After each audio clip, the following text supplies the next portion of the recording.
Welcome, everybody. We are here today to talk about a different subject than Ukraine, although we can talk about Ukraine later. Today, we are here to talk about the Trump affidavit. Or the FBI affidavit. Let me check first to make sure sound is good for everybody there. And TikTokers will let me know if my volume is working. Is my sound working on TikTok there? Let's just see, and then we will dig up. Sound is good. Okay. Well, I'll do just a quick little, we'll hang a quick second just for folks to come on, and then we will dig right in. But I thought with all the breaking news today about Trump, etc., and the FBI, it might be worth having a special session just to talk about that. And depending how the time goes, we can always go to Discord afterwards and do a little bit of discussion about Ukraine. I'm trying to think. We are up to, at 200. I'm just still, wait a second on the Discord. We're going to start in a second doing doing our update on what happened with Trump and the FBI today. Just so folks know, well, I can start to explain a little bit. Just so folks know, the judge today released the redacted affidavit. Now, let me explain what that means, okay? When the FBI got the search warrant to go into Mar-a-Lago, which is Trump's home and his workplace now. He lives at Mar-a-Lago, his resort in Florida. The FBI had to prove to the judge a couple of things in order to get the search warrant. They had to prove to the judge, for example, that there was probable cause that a crime had been committed. There was probable cause that evidence of the crime would be at the location in Mar-a-Lago, right? So they had to prove a number of things, and there was, I forget how many pages it was. Shoot, you guys know, but dozens of pages of this affidavit from the FBI giving the judge evidence of this witness said this, these people said this, this witness said that Trump has secret documents there he didn't tell us about, this kind of stuff, right? To prove to the judge that there is adequate evidence to suggest, as I said, a crime has been committed, and if the FBI goes to Mar-a-Lago to look for the evidence, they will find the evidence. The judge saw this document, believed it, and said, okay, I'm approving the search warrant. On August 8th, the FBI went and executed the search warrant on Mar-a-Lago, where Trump is, right? Or where Trump lives, at least. He was in New York at the time. What happened subsequently was, thank you for the gifts, baby shoe. What happened subsequently was the Trump's people, I believe, wanted the affidavit released, and Republican members of Congress, even some Democratic members of Congress said, look, if you're going to execute a search warrant on a former president, that's really big deal. And you need to show a little more transparency to the American people than you would for a normal crime or a normal suspect, right?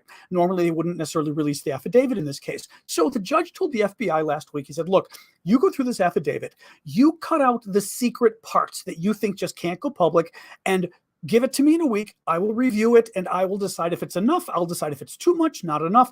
Well, the judge got the document yesterday, and today, I'm pretty sure he agreed that the version the FBI gave him was sufficient. It was released. A lot of it is blacked out, including parts that talk about specific witnesses that talk to the FBI, for example, about the fact that Trump had classified information. But a lot of it was released, and it gave us a much better sense of the timeline of what happened. Let me go through this timeline, because the timeline also starts to tell you the information we learned today. Let's just start with that, okay? So what happened today? So the affidavit was released. It was heavily redacted. Redacted simply means that black marker that you see through government documents sometimes, right, that are all blacked out because it's too secret to be public. Fair enough. Trump leaves the White House January 20th of 2021, okay? That's how it always works with the Constitution. It's always January 20th that a new president gets sworn in at noon on that day, noon Eastern time. So the old president leaves, new president comes. Trump is frantically packing those last few days before he leaves, because remember, thank you, Drifter, we are talking about Donald Trump having not accepted the election results. Remember, Donald Trump wouldn't let the agencies, for example, work with the Biden people in order to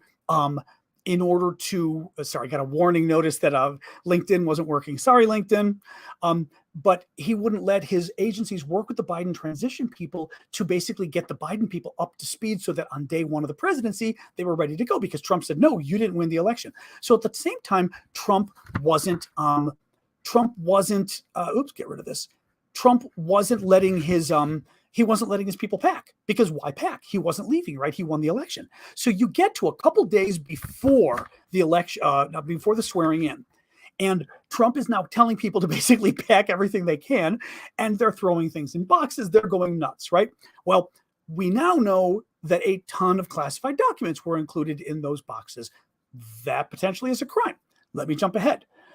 May of 2021, somehow, and I'm not sure, I have not seen a good enough explanation in the articles about this, but May of 2021, so 4 months after Trump leaves office, the National Archives, which is the US government agency in charge of archiving federal papers and things like this, right? The papers of the Trump presidency, which belong to the US government. They don't belong to Donald Trump or any of his staff. They belong to the federal government.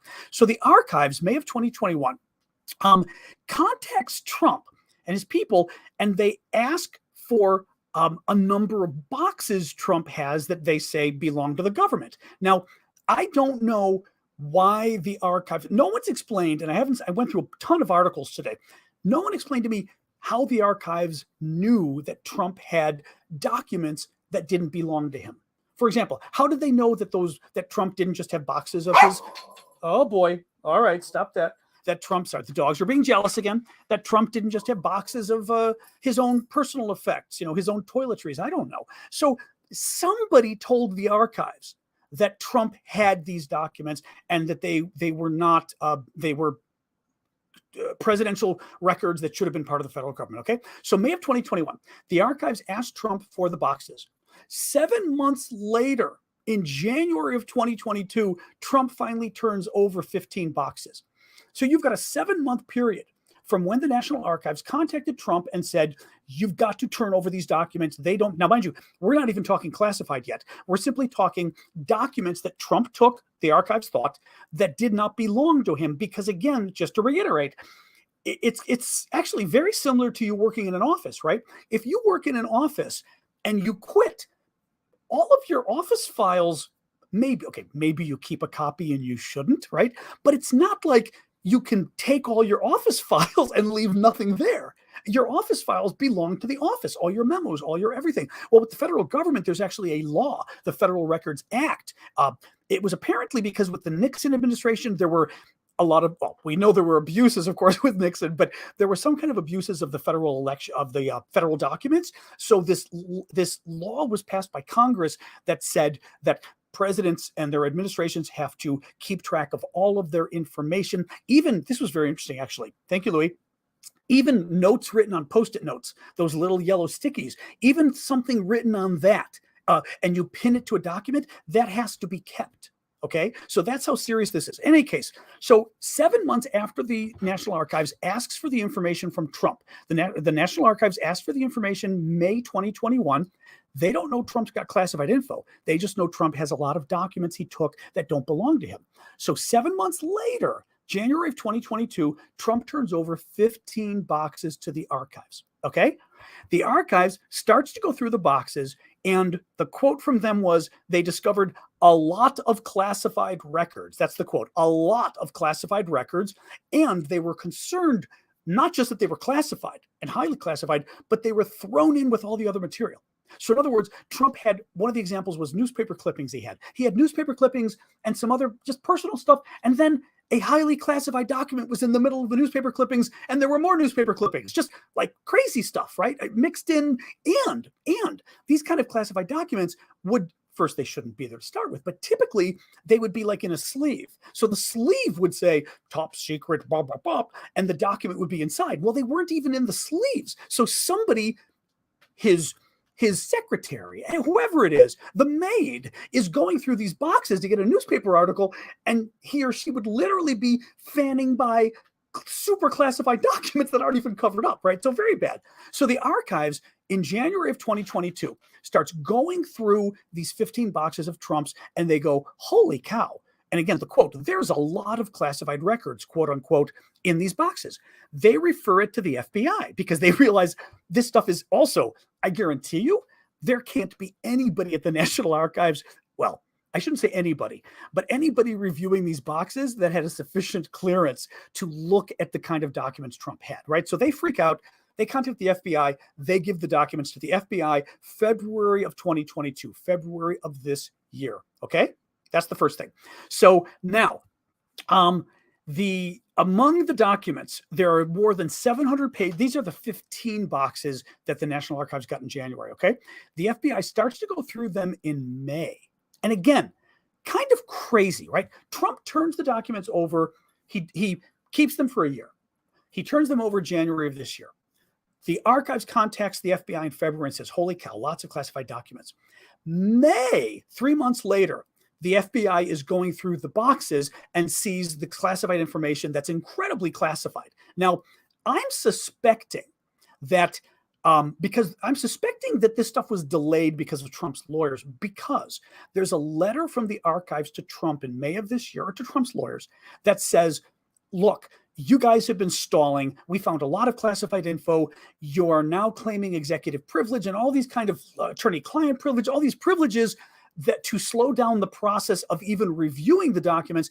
And it has stopped the FBI and the intelligence community from going through these documents to see what they are. Because part of what has to happen here, the CIA, the NSA, our spy agencies have to go through these documents to see what they are, because they now have to assume that these documents have been leaked public, that a Russian spy, a Chinese spy, who knows, a Saudi Arabian spy, an Israeli spy could have gone through this part of Mar-a-Lago and seen these documents. So they've got to do a damage assessment, but they can't do it because Trump and his lawyers have slowed everything down. So you get to make, again, what is really weird about this whole story, and I'm going to tell you more here, is how much this stuff got dragged on. I mean, the Republicans, or some Republicans, were trying to defend Trump and claim, like, look at how rushed this was. The FBI didn't give him a chance or whatever.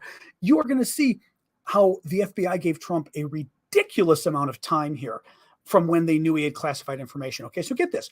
May, the FBI discovers 700 pages of classified documents, including 184 classified documents themselves. So 184 documents, which in total had 700 pages, okay? And this is the stuff we learned today, more of these details. 14 of the 15 boxes Trump turned over had classified information in them. And again, the classified information was thrown in willy-nilly, thank you, Aji, between everything else, okay? Let me just find this. Hang on. Oh, I got to go to page 2 here. I'm telling you a lot of this without even looking at my notes. They find 67 confidential documents, not highly classified. That's the beginning classification level. It's still a crime, but it's not like state secrets when it's confidential. 92 secret level, that's getting more serious.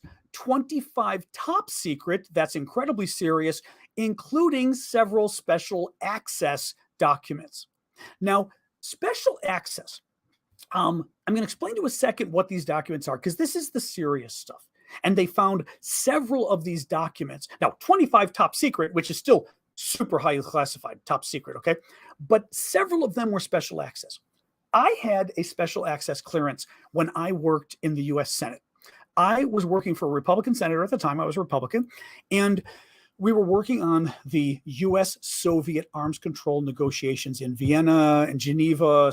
There were a couple of different negotiations going on, and I had to have access to very highly classified documents in order to help my boss on these issues. So I had to be read in and have the clearances to read literally nuclear weapons negotiations with the Soviets. I was reading about all the details of how many missiles they had and what kind of missiles and where they were. And frankly, it was horrible stuff. I mean, it was so detailed and crazy. It was a very hard, you think it sounds cool?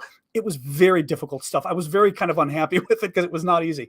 But the point is that that's the kind of level that a top secret SCI document contains. Literally, again, what I was doing, it was information on US-Soviet arms control negotiations, serious stuff. One other point, and I forgot to mention this in my previous, I think today's video I mentioned it, but previously I forgot to tell you guys. Somebody mentioned it on TV a couple days ago, and I remembered that's right. I had the same thing. My clearance was TS-SCI, but top secret SCI. But my clearance, once you get to SCI, there's a number of different clearances you can have. I had a specific clearance. the clearance has certain, it's called code word clearance, and there's certain code words. The code word could be baseball. It could be, toast. I don't know. They were just sort of random words. But my clearance was, for example, baseball toast. That's not, it was 2 other random words, but that's how you knew exactly what I was classified to see. Was I allowed to see information that came from satellite intelligence? Was I allowed to see information that came from electronic intercepts? Was I allowed to see information that came from spies abroad, people that we've turned working for Vladimir Putin? My clearance would tell you that. But guess what? My specific clearance, my top secret SCI, but the specific SCI clearance I had was classified. The name of my clearance was classified. That's how secret this stuff is. Even today, I think, I'm not going to even repeat. I mean, I still remember one of the words. I'm never going to repeat this because it's a crime for me to tell you the name of my security clearance, let alone for me to have those documents. That's, again, how you need to understand the seriousness of the kind of documents we are talking about. Now, I'm not going to go off on the whole Hillary Clinton thing. I'm going to say this. I am not pleased about what Hillary Clinton did. I am not defending her. I will not defend her on that stuff. It was wrong. So let's just get that out of the way. Okay. This stuff, let's just get back to this though. So anyway, let's get back to this. So super highly classified documents, the kind of things I'm telling you, right? Okay. The FBI, let me get my glasses on. Oops. Oh yeah. So among the kind of documents they've got they're top secret, but there's things such as there's FISA documents. Remember FISA? FISA was the court for doing electronic eavesdropping on Americans. And they would have to go to the FISA court, super highly classified for anybody to see that. He had copies of that. He had no foreign documents, NOFORN. When I think I saw some of the documents like that, it would say no foreign on the top, in addition to top secret SCI. No foreign meant no foreign national was allowed to see this document, that it was so highly classified that even our partners that we might work with from France or Great Britain especially, right? We always trust Great Britain, that even our partners there, you're surprised you're on camera, that even our partners, oh geez, so here we go, the dogs are chasing my nephew out the door, that even our partners like in Great Britain were not allowed to see these documents because they were so classified. Some of those were in Trump's thing. The worst thing potentially, some of the experts are disagreeing on TV, what was the worst? The worst thing among the documents, there was documents labeled HCS. HCS documents. And these are the new documents we learned about today among the 15 boxes that Trump gave the, hey, it's enough. Among the 15 boxes that Trump gave the National Archives in January. HCS documents are documents that are derived from human intelligence. Human intelligence means, that different nephew, human intelligence means spies.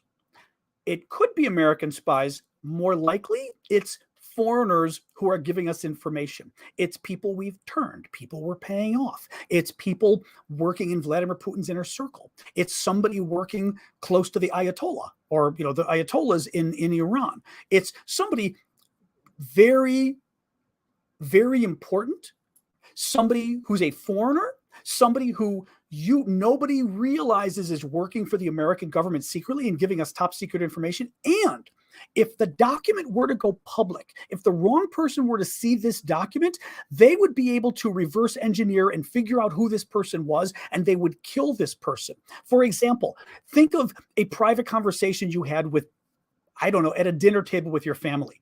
And all of a sudden, a month later, you read a document and you see the details of that discussion. You would know it was one of the people at the table with you.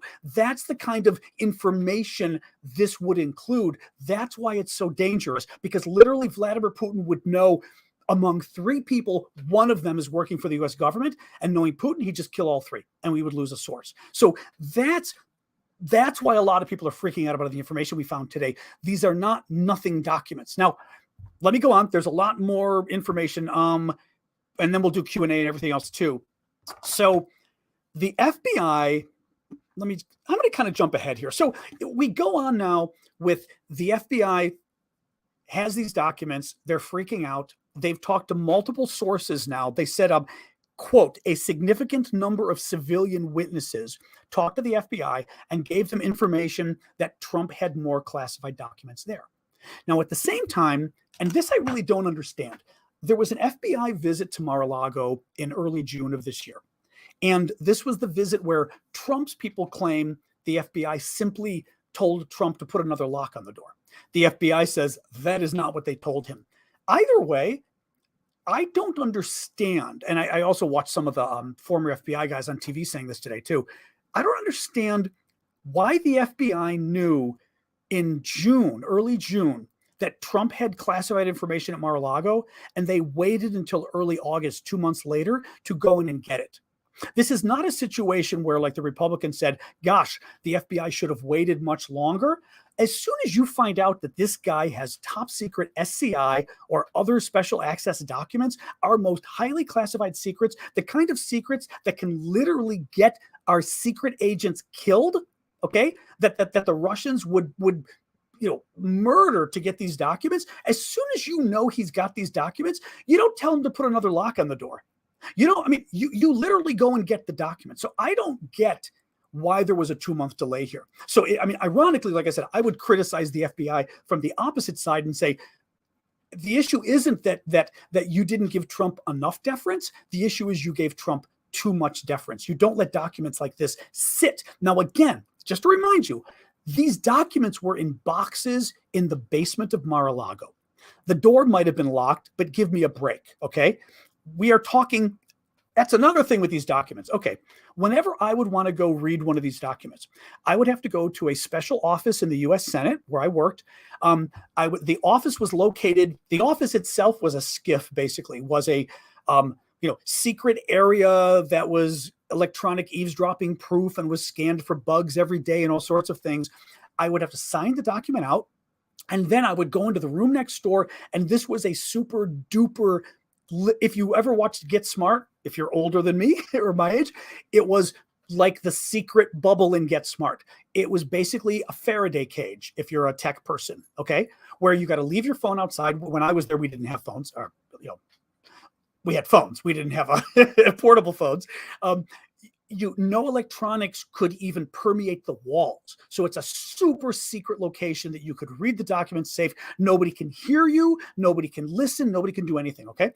And then on the way out, I had to sign the document back in, give it back to them. These documents anybody other than the president, these documents could only be read and maintained in these super duper top secret locations as well. You couldn't just keep them in your basement in a box and put a lock on the door. That's what Trump was doing. Now, let me jump ahead a little bit. Then we get to early August. The FBI gets a search warrant. The judge approves it. They go in. They get 20 more boxes of stuff from Trump. And among those boxes are 11 sets of classified information. We don't quite know why the FBI is using the term set, because there were some FBI guys on TV a couple weeks ago when the search warrant was executed, and they said, I don't quite know what they mean by 11 sets of documents. Nonetheless, we know there were 11 sets of documents. Several were top secret SCI. Again, this super duper clearance level I was telling you about. Now, what potentially is Trump in trouble for, or his aides, or whoever was responsible for these documents? Okay, one, the Espionage Act. Now, what's important to realize with Espionage Act, even though it sounds like espionage, spying, it doesn't necessarily mean that Trump was planning on selling the documents to the Saudis. Okay, the Espionage Act. One of the provisions of it is simply it criminalizes the unlawful retention of information relating to the national defense. Okay, so basically you are, hey, now mom's dog is now, okay, we're going to turn off. There's a commercial for shoes, and mom's dog, who's 13 and a half, is very upset about the shoe commercial. So we've just turned the TV off. So that's the first possible crime. Espionage Act says national defense information, that you retain the information unlawfully. As I go through these, note that I am not saying classified information. This law was passed in 1917, I believe, around World War I. And this was before, God, would it be 30 years? Almost 30 years before we had classified documents. The classification system was developed by Harry Truman, President Truman, after World War II. So 1946, 1947, something like that, right? But this law was passed in 1917. So per se, the law does not base its crimes on information being classified. It just bases it on it being important defense information. Hang on a second here. That's a fascinating question. Melissa Tim says, are the documents too classified to even have a trial? Possibly, yes. There have been, I'm trying to remember now, there have been cases before where we have wanted to prosecute somebody for stealing classified documents or whatever, or giving them away. And I remember there being a problem because what the defense was trying to do was make it so that the documents would have to go public, because they said, well, we've got to see what they are in order to know that they really are secret and blah, blah, blah. And trying to put the government in a position where the government would drop the case because they'd have to let the documents go public. But I'm not sure how that actually would work in practice today. Let me finish with a couple of these and then we'll do the questions. So one, the Espionage Act, which is unlawfully retaining documents that are relating to national defense. Two, obstruction of justice. Now, I'm starting to think that the obstruction of justice charge, based on their affidavit that was released today, is actually a sort of straight up obstruction of justice, which is Trump was told, thank you, Konstantin, Trump was told to turn over the classified documents. His lawyer then contacted the FBI, I think it was May or June, and said, we've given you everything, there are no more classified documents. Around that time, early June, the FBI went and visited Mar-a-Lago. The FBI visited, and they expressed concern about there being classified documents still there.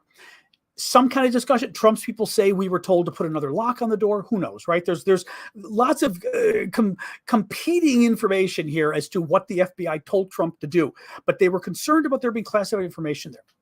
What happens next? The FBI knows that there is a security system there, that there's surveillance. They ask for the surveillance tapes. The FBI sees, after they visited Mar-a-Lago in early June, after they expressed a concern about lingering classified documents being there, that one or more people went to this room and started going through the boxes and moving stuff.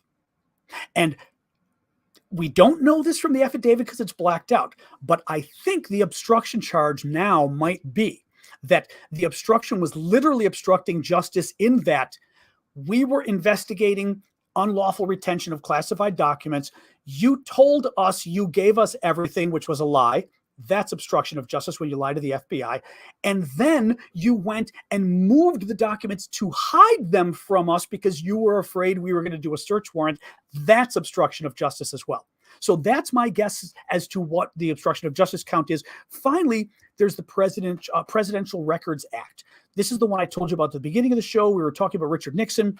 This is simply a law that says that presidents and their staff, but we're talking also heads of agencies, government agencies, have to retain all of their records and turn them over to the National Archives when they're done. They cannot delete them. They cannot shred them. They cannot flush them down toilets. Okay? They've got to keep everything and give it to the archives. And if you don't, it's a crime.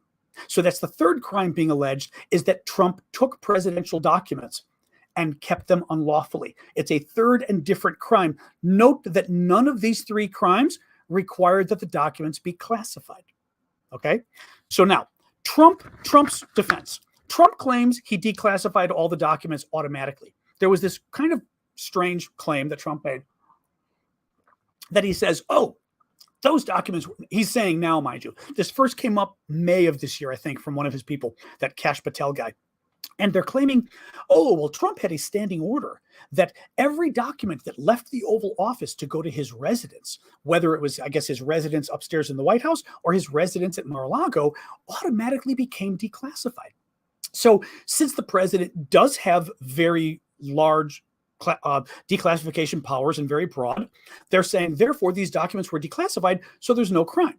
Well, first problem, as I already said, classification is not a requirement for the crimes that are being alleged. Espionage Act simply says it has to be national defense information, doesn't say if it has to be classified.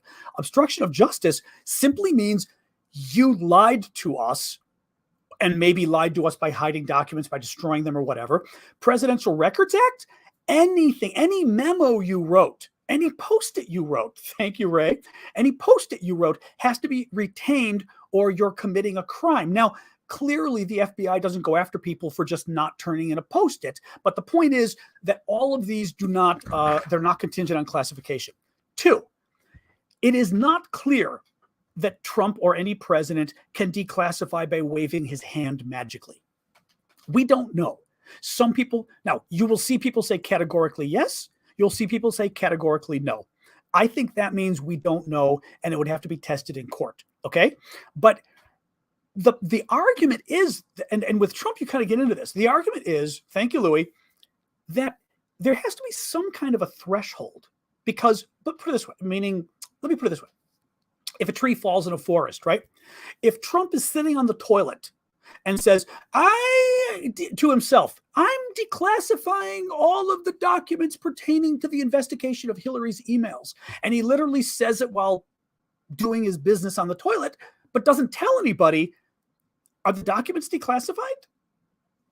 Right? I mean, not really. You've got to have, so the argument is there's got to be some kind of a process, just like the presidential pardon. Presidents can pardon, actually the presidential pardon power is probably even more broad than the declassification power. They can pardon anybody for anything that's a federal crime at all.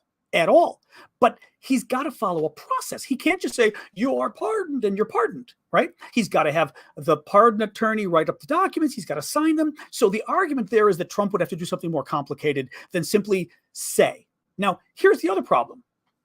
They're claiming now that Trump had a standing order when he was president to declassify every document that left the Oval Office and went to the residence. Prove it. Prove it. Trump has got to prove it. Now, Kash Patel, one of his staff who was working at the Pentagon, claimed that the burden is on the FBI to prove that Trump didn't do this. Here's the problem.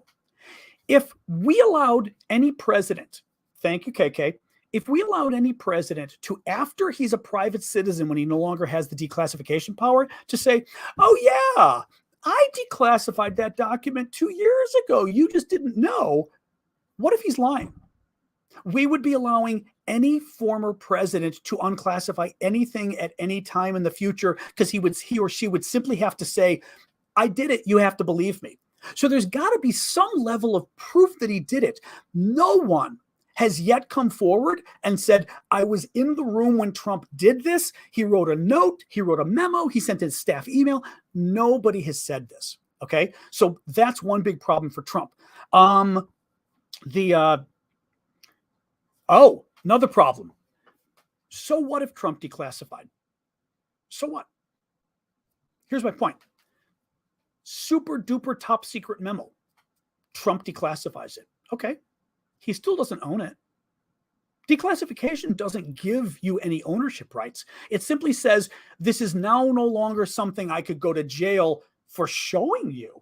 But I can't give it to you because it still is a government document that belongs to the government. It's like your chair in the government office, right? I can't give my chair to somebody.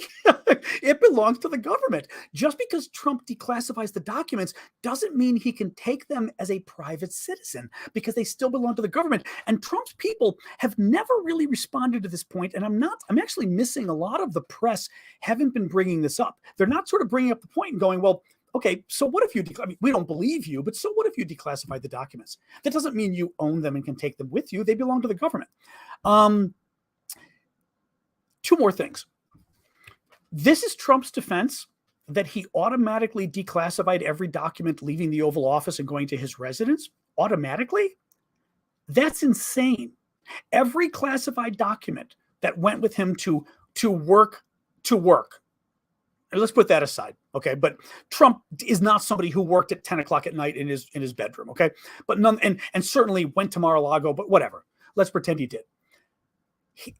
He automatically had an order that every single classified document that he took with him automatically became declassified, no matter how top secret it was, no matter what spies were being exposed by the document going public. That's just not true. There is no way Trump would do that. That would be, I mean, it would be criminal behavior, but in the metaphor for Trump, for any president to do that. And this is why I think he's lying, because it would be crazy. And I mean, mind you, think of like, if you were a Republican or any Trump defender, how would you defend that? How would you sit there and say, oh yeah, you've got to understand, he literally said every single document, no matter how highly classified, no matter what it was about, and he wouldn't even pick and choose. It would just be every single thing that Trump ever read that left the room with him became unclassified. That's incredibly dangerous. Final point, and I'll stop with this. Why? Let's pretend Trump did do his magical declassification of every document leaving the Oval Office. Why would he do that? Why? What rationale would he have for doing that? I mean, Trump's the president. Okay, hold on. My dog's getting pissed off because she's in her bed and she doesn't have her little towel to lay under, so she's digging at the bed going, why would Trump automatically declassify every document leaving the Oval Office and going to his residence? He's the president. He doesn't need to do that. I mean, he's the president. All he has to say is, bring that document to my bedroom, and it goes. Bring those documents to Mar-a-Lago. I want to read them there and have a meeting with my staff about them. Okay, it happens. He doesn't have to automatically declassify and have a standing order. It makes no sense that he would do this. So if he did do it, there's some other crazy reason, or again, he's lying. But even, I mean, saying like even like the nefarious, there's just no reason you would do that. Now, Elise is saying, and I think Elise is correct, the focus on classification is a red herring that could sink this case. It's not necessary to show the documents were still classified. I agree, because I said that earlier on. What worries me, though, is we should not be letting... The Rosenbergs died because they gave classified information to the Soviets about our nuclear secrets. They were put to death. This is serious stuff. And that's what bothers me. And I'm not getting onto your case, Elise. I'm not knocking you, but it bothers me if we try to get this away from the classification thing, because it is so grossly negligent what he did, taking these documents and storing them. And again, I guess because like anybody who dealt with classified documents knows how deadly serious this stuff is, knows how much trouble we would get into if we did 1/1000th of what Trump did. We would be in so much trouble. It's such a big deal. And that's what bothers me, is I think you've got to kind of stick with it. Now, last little point. President DeSantis, I think, would pardon Donald Trump. I think Trump would love to have this case dragged out. Even if they try Trump, even if Trump is convicted, he's going to appeal. This appeal could take a couple of years before the Supreme Court. Mind you, if I were a Republican on the Supreme Court, I'd make sure the appeal didn't happen until after the next election. Because what happens? President DeSantis comes in and he pardons Donald Trump for everything. Investigation's gone. President DeSantis comes in. This is Ron DeSantis, Republican of Florida. He comes in and his new attorney general, his new head of the Justice Department, says, this is all bullshit. Get rid of this case. We're dropping the case against Trump. So there's a real possibility this could go away if a Republican wins the presidency. I will leave it at that. You guys, I could see you. This is funny. We've got even way more questions than we normally have talking about Ukraine. So let's jump in and do questions. I'm going to scan a little bit of the questions you guys have been throwing on YouTube and elsewhere. You guys, I'm going to scroll up to see your questions, but on TikTok, remember too that you can go to my profile on TikTok and there's the Q&A button. And if you click the Q&A button, you can submit questions there, which can be a little bit easier to see them in a row. Okay. Well, here's the thing. Let me just say this real quick too. Gamma Filter is saying only about 5% of classified materials are serious. That might be true, but guess what? Top secret SCI is the highest clearance level. It's the serious stuff. Those are the documents Trump had. That's the problem with this case, is that you could say, well, there's a lot of overclassification and a lot of the documents are kind of boring stuff. I mean, I've dealt with classified documents since I was 23, and a lot of it was simply, I was working in Argentina for the U.S. Embassy, and I think I had to write a memo that I think was classified, but again, confidential or something. And it was simply like maybe my analysis of something that was going on, and the fact that I was writing an analysis, something dealing with the Argentine government, we had to make it confidential because we didn't want them to see and get pissed off. And that would be a very low level classification. We're talking about top secret SCI stuff that is akin to what I did, which was nuclear arms control. I mean, it's that serious of stuff when you get to this level of classification. It's not the kind of thing where you go, oh, that was overclassified. It was nothing. It doesn't rise to that level of classification and be nothing. Never. Oh, just so you know, the TikTok mods, I love them and they're okay because they are dealing with crazy people all day long. So there's always going to be situations where they're going to mute you by accident or whatever because we've got too many crazy people to come. There's nothing they can do. So, I mean, I apologize. They apologize, but you know, this is not easy stuff to moderate communities when you've got swarms of people coming in. So, you know, bear with us is all I can say. But if you were muted incorrectly, let us know in the comments on YouTube or wherever. And you know, I always have a policy of having the mods unmute you because mistakes happen. Rob Wall asks, do you think the FBI used that time between January and May of this year to tap into the Mar-a-Lago surveillance system to see what and who was accessing the documents and why they then came back? January to May, I'm not sure, only because, well, okay, they would have needed a search warrant to tap into the Mar-a-Lago surveillance. Also, well, okay, FBI knew in February. February is when the National Archives contacted the FBI and said, holy crap, there are loads of classified. They literally said, what, a lot of classified documents here. And the FBI went, oh my God. It's always possible that something was going on behind the scenes that we don't know about. And that's why the FBI dragged their feet. It is also possible that they were dealing with a former president and a former president that already has been lying about the election and fomenting insurrections and everything else. And they wanted to be super duper careful about what they did next, whether it was a search warrant or whatever. I'm not convinced you do that when you're dealing with classified information. And again, same thing with Hillary. Hillary, though, to her credit, I don't want to make this a Hillary versus Trump thing. She turned over her stuff. I know you're going to say she deleted the emails. That's Google it and see what actually happened with the emails that were deleted as far as that goes. But the point is, you turn stuff over. You don't delay from any. Well, you also just don't take top secret SCI documents and lie about it, which Hillary didn't do either. But again, let's not get into the Hillary stuff. What else we've got here? Actually, let me look to see if any of you guys put questions here on the. But I'm also not going to defend what Hillary did because I didn't like what Hillary did. So I'm not going to use that as a standard to say other people should do it too. So TikTok. There's so many ads now on TikTok. All right, Q&A. FBI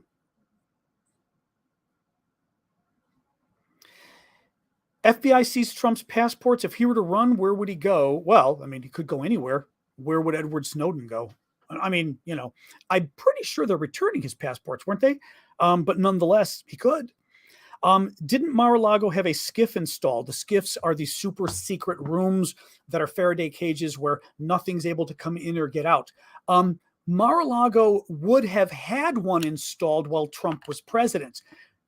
I do not convinced it would have stayed there. First of all, because it depends what was installed. I don't know, for example, I wouldn't be surprised if the construction of a skiff is itself classified, right? Because this secure, oh, that's funny. I am in Chicago. That's funny. I didn't know that was a Chicago thing. This room has to be so secure. It has to stop Russian and Chinese and everybody else's counterintelligence, all the, you know, satellite, all the the radio, all this kind of stuff from getting through. I would think the way that's done would be classified because we don't want the Russians to know exactly how our rooms are built so they can penetrate them. That would mean, I'm just guessing here, that would mean that the room itself was classified and it's not something you would just leave with Trump after and said, oh, you're a private citizen now. Why don't you keep this super classified room that your Russian guests can come and check out and see how it is that we stop them from spying on us? That's the first problem. Second of all, the documents weren't kept there. They were thrown in the basement with a bunch of newspaper things and other documents. Third, he was no longer president. He and all his staff lost their security clearances when he was no longer president. So he wouldn't have had the right to keep classified documents anyway at that point, even if he could store them correctly or whatever. So, I mean, it's a fair question, but it wouldn't matter, so to speak. Oops, keep putting my glasses down. Correct. And the storage locations were not authorized. That was somebody's, Vincente's bringing that up here. They also have to be authorized by the government for you to be able to store this kind of information because it's so highly classified. They weren't classified. I mean, they weren't authorized, but also he's a private citizen. I mean, he can't, as a private citizen, you can't keep this information. It's just not allowed. That's why I feel, like I said, I don't think we should give him a pass on the classified thing. Thank you, Paulina. We should give him a class on the classified thing just because the crimes being alleged don't require classification. I think the classification thing is it's so scary. It's so scary.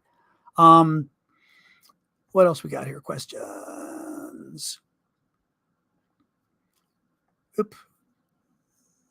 Well, that's the other concern. Elisa's saying Trump could have been taking photos of the documents in the residence on a burner phone for all we know. You know, the question, let me go step back a second from what Elisa's saying. Why did Trump have these documents? Some of them were mementos, clearly, right? I mean, Trump, for example, one of the documents was, or several of the documents were his love letters back and forth to, the dictator in North Korea, right?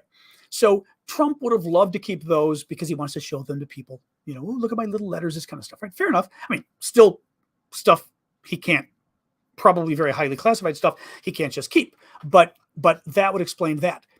Top secret SCI documents, what possible reason? One of the crazy reasons they threw out there was, he's writing his memoirs. And it's like, his memoirs are not going to include top secret SCI information, and that's not a justification for a private American citizen to keep top secret SCI documents. It's illegal. So, he kept Obama's letter to him. Again, I can see wanting to keep Obama's letter. Well, I mean, he doesn't like Obama, but I could see wanting to keep that. The letter from Obama to you is a big deal, right?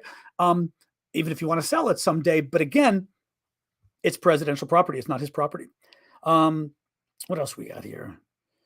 Yeah, the Russian-speaking woman of interest to the FBI is being investigated. Yeah, there is a really weird story that I just saw today being shared that some Russian-speaking woman born to a trucker here in Illinois, but her lineage seems to be Russian or something. The name looks Russian. And she claimed to be a Rothschild. She claimed her name was like some Russian name. She claimed to be Anna de Rothschild of the rich international banking Rothschild family. And somehow, this is the scary part, somehow she got her hands on a $170,000 car, and she would drive it up to Mar-a-Lago and be, of course, the rich woman with, what did she say? She claimed, I forgot what she claimed her business was. I guess international banking. Weasels her way into Trump's top staff and even goes on a golf outing with Trump and Senator Lindsey Graham. And there's a picture of the three of them together. Very weird what this woman was doing there. Very weird that she was lying about it. Very weird that there seems to be a Russian connection or something.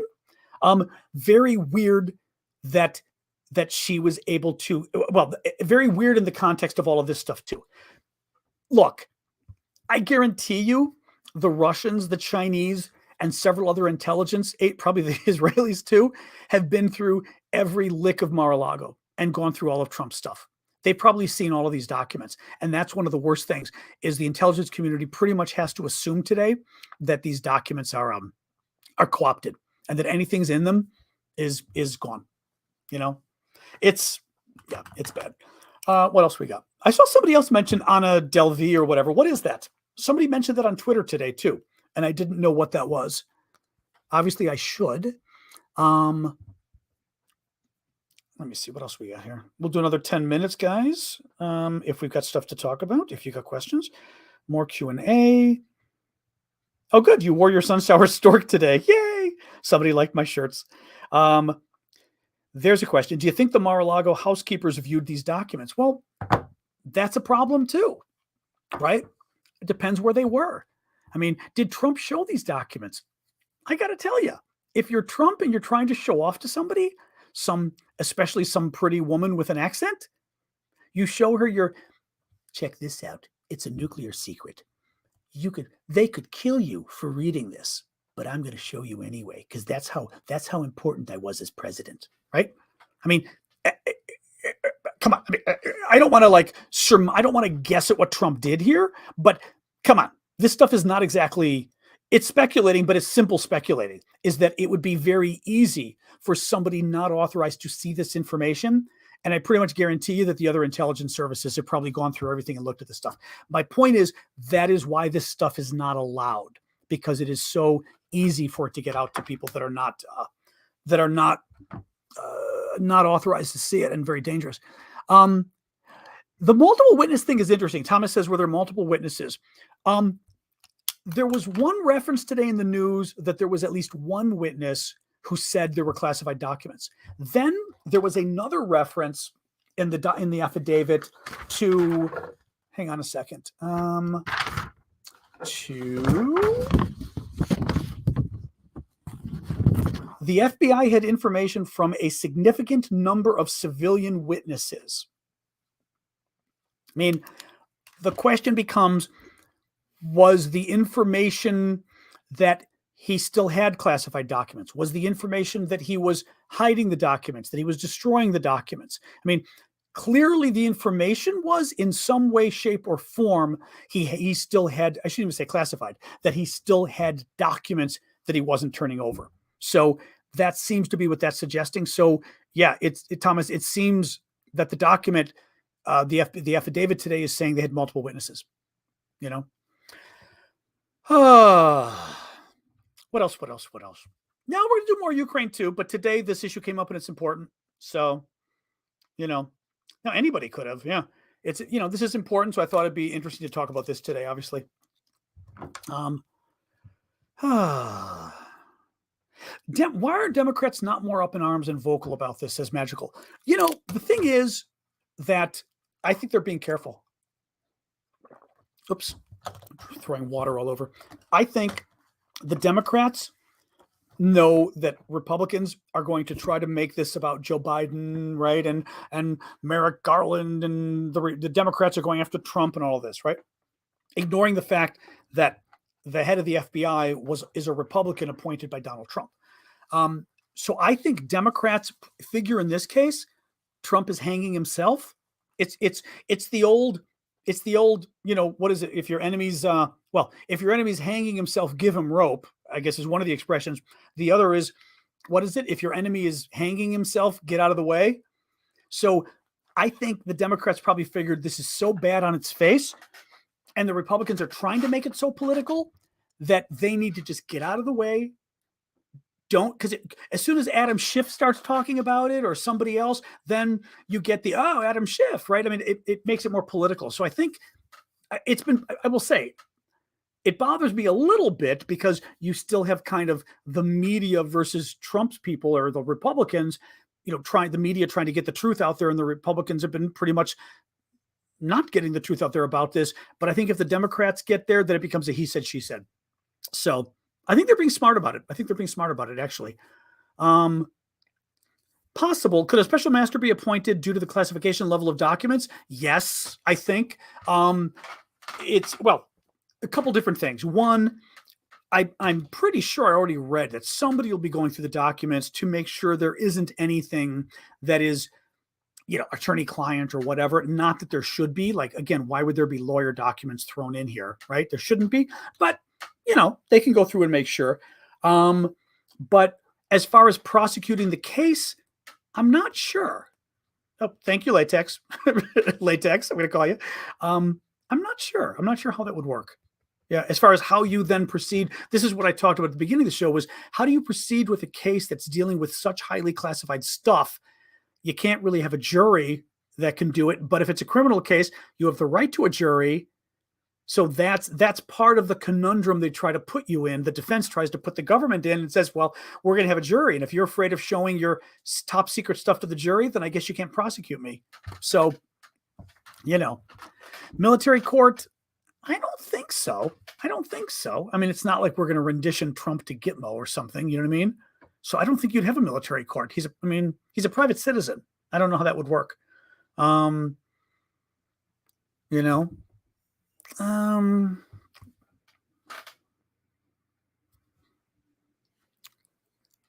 yeah, I mean, MT History, by the way, haven't seen you in a while. How you doing?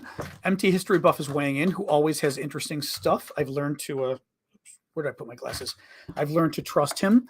Says Obama's 2009 executive order on declassification mandates a review process and prevents universal hand-waved declassification outside of the time-determined declassification timeframe. The problem is it's an Obama executive order.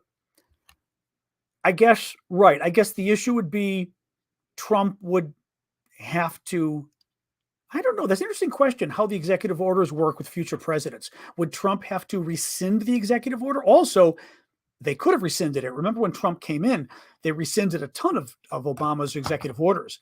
That may have been one of them. I don't know. Thank you, Lynn. What else we got? Possibility for sentencing. I just, Trump gets away with a lot of stuff. I am worried about what happens if a Republican wins the presidency, because Donald Trump will be pardoned. I guarantee you.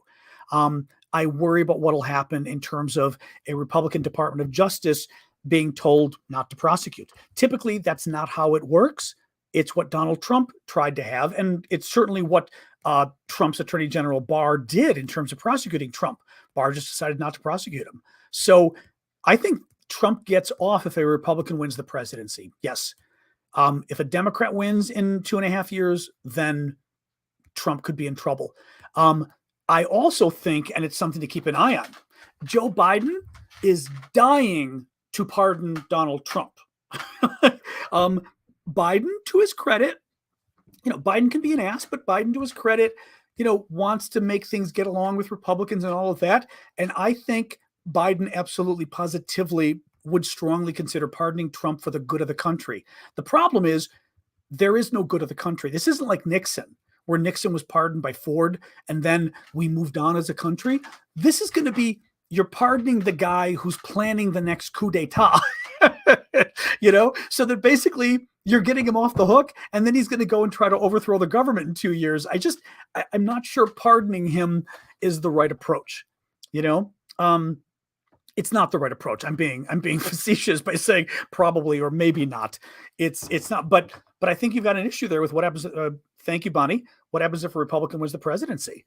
Nixon did go quietly into history, but it was a different time. It's a totally different time. I think Biden will want to. I don't think Biden will in the end. But what else we got here? Bottom line is this has never happened before. We've never had such an a couple different things from, here we go. We've never had such an existential threat to national security in the Oval Office. We haven't, and the thing is, this is what we were worrying about from the beginning. We were worrying about this from the beginning, again, it's, thank you, Pizza Lover. I've tried not to make my TikTok an entirely Democratic versus Republican thing. The Trump stuff is just too important. It's too important. And this stuff is too serious. And unfortunately, it fits the larger pattern. Just on classified information, what he did when he was in the White House was horrific. But a larger pattern of what he's tried to do and what he will continue to try to do. And I don't think my nephew, not the nephew here, the nephew who knows Vlad, wanted me to start an entire separate TikTok to talk to a TikTok about Donald Trump. And I was like, well, we can start to incorporate more news here because we got the U.S. presidential or the U.S. congressional elections coming up in 2 months. We got the presidential in 2 years. So I'm going to have to start doing more political talk anyway. Anyway, guys, we've got, we've been an hour. I'm going to call it quits at the hour because I tried to, I had lost my voice for like 5 weeks and my voice is finally doing much better. Still a little rattly now that we're at the end here, but pretty good. I am going to sign off. What I'll do is I will go over to my Discord. We'll go there and hang out for a little bit, not too long, maybe 15, 20 minutes max, because I feel like I can hang out. It's only audio and I can just hang out there a little more and not strain my voice. We can talk about Ukraine. I've not been following Ukraine today because the Trump stuff I felt was too important. So I dug into Trump all afternoon and did not dig into Ukraine at all. because I wanted to synthesize all the Trump stuff. So I have no news for you about Ukraine. If anybody has some, we can talk about it in the Discord. Final thing I'll say is I did get the one shirt back up. We had a little bit of an issue. Some of them weren't printing with the right colors, but the one kids drawing that I really like, the Ukrainian kids drawing with the two storks, is back in our store with the t-shirts. You can find it. It's store.aravosis.com. No, it's not. I'm sorry. That's not the URL. It's aravosis.com. I need to make the store URL. Simply aravosis.com will bring you to my store. Check out the shirts. And discord.aravosis.com will get you to my Discord. So go over there now if you guys would. Oh, final thing is, we don't want Discord. We're up to $22,205 to raise money to get our name and emblem on the side of an artillery shell, or an artillery unit in Ukraine. But let's talk about another Discord, guys. Okay, discord.aravosis.com. Thank you all for joining me. Otherwise, I'll be back Monday, same time, 5 p.m. Central US, 6 p.m. Eastern. Thank you, TikTok. Thank you, YouTube, everybody. Come back on Monday, but also I'll be doing video updates on TikTok throughout the weekend. All right, guys. Thank you. Discord.aravosis.com.